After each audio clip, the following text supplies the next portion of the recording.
రిజర్వేషన్ల కోసం హిందువునంటే అనుమతించం, ఇది రాజ్యాంగాన్ని మోసం చేయడమే, రిజర్వేషన్ల స్ఫూర్తికి విరుద్ధం. సుప్రీంకోర్టు కీలక తీర్పు. ఎస్సీ ధృవీకరణ పత్రం కోసం క్రైస్తవ పిటిషనర్ దాఖలు చేసిన వ్యాజ్యం కొట్టివేత. వేరే మత విశ్వాసాలను అనుసరిస్తూ కేవలం రిజర్వేషన్ల ప్రయోజనాలు పొందడానికే తమను తాము హిందువులుగా పేర్కొనడాన్ని సుప్రీంకోర్టు తీవ్రంగా తప్పుపట్టింది. ఇది రాజ్యాంగాన్ని మోసం చేయడమేనని పేర్కొంది. క్రైస్తవ మతంలోకి మారిన ఓ మహిళకు షెడ్యూల్డ్ కుల ధృవీకరణ పత్రాన్ని నిరాకరిస్తూ మద్రాస్ హైకోర్టు తీసుకున్న నిర్ణయాన్ని సమర్థించింది. కేవలం ఉద్యోగ ప్రయోజనాల కోసం ఆ మహిళ తాను హిందువునని పేర్కొన్నాను. Justice Pankaj Mittal, justice R మహదేవన్ల ధర్మాసనం 21 పేజీల తీర్పులు తప్పుబట్టింది. ఇంకో కీలక అంశాన్ని కూడా తీర్పులో ప్రస్తావించింది. వేరే మతంలోకి మారాలనుకునేవారు ఆ మతానికి చెందిన సిద్ధాంతాలను, సూత్రాలను, ఆధ్యాత్మిక ఆలోచనలను సంపూర్ణంగా విశ్వసించడం కీలకమని స్పష్టం చేసింది. మారే మతంపై ఎలాంటి విశ్వాసం లేకుండా మత మార్పిడి ఉద్దేశం కేవలం రిజర్వేషన్ల ప్రయోజనాల కోసం అయితే అనుమతించవు.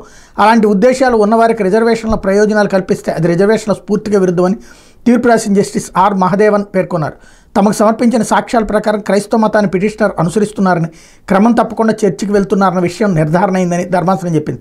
క్రైస్తవ మతాన్ని అనుసరిస్తున్నానని ఆలయాలకు వెళ్తున్నట్టు పిటిషనర్ ప్రస్తావించారు, కానీ తిరిగి హిందూ మతంలోకి చేరినట్టు ఎక్కడ ఆధారాలు సమర్పించలేదని న్యాయస్థానం తెలిపింది. స్థానిక యంత్రాంగం సమర్పించిన రికార్డుల ప్రకారం పిటిషనర్ క్రిస్టియన్ అని నిర్ధారణ అవుతుంది. బాప్టిజము పొందారు, క్రమం తప్పకుండా చర్చికి వెళ్తున్నారు. అయినా ఆమె తాను హిందువునని, ఉద్యోగం కోసం ఎస్సీ సామాజిక ధృవపత్రం కోరుతున్నారు. ఈ ద్వంద్వ వైఖరి ఆమోదించలేం. బాప్టిజం పొందిన తర్వాత కూడా తనను హిందువుగా గుర్తించాలన్నది సరికాదు. అందువల్ల ఉద్యోగం కోసమే తాను హిందువునని చెబుతూ రిజర్వేషన్లు కోరుతున్నట్టు క్రిస్టియన్ పిటిషనర్కు షెడ్యూల్డ్ కుల ధృవీకరణ పత్రం ఇవ్వడం రిజర్వేషన్ల లక్ష్యాలకు, సామాజిక విలువలకు విరుద్ధం, రాజ్యాంగాన్ని మోసం చేయడమే అవుతుంది. పిటిషనర్ తాను ఎక్కడా హిందూ మతంలోకి చేరినట్టు ఆధారాలు సమర్పించలేదు.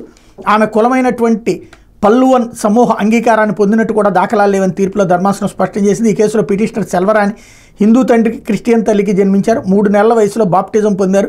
2015లో ప్రభుత్వ ఉద్యోగం కోసం తాను హిందువునని, తన తండ్రి ఎస్సీ కులానికి చెందిన వ్యక్తి అని పేర్కొంటూ ఎస్సీ ధృవీకరణ పత్రం కోసం దరఖాస్తు చేశారు. దీని మీద విచారణ జరిపిన స్థానిక యంత్రాంగం ఆమె దరఖాస్తును తిరస్కరించింది. దీన్ని మద్రాస్ హైకోర్టులో సవాల్ చేశారు. తీర్పు ప్రతికూలంగా రావడంతో సుప్రీంకోర్టును ఆశ్రయించారన్నట్టు హైలైట్ అయింది. అయితే మారిటైమ్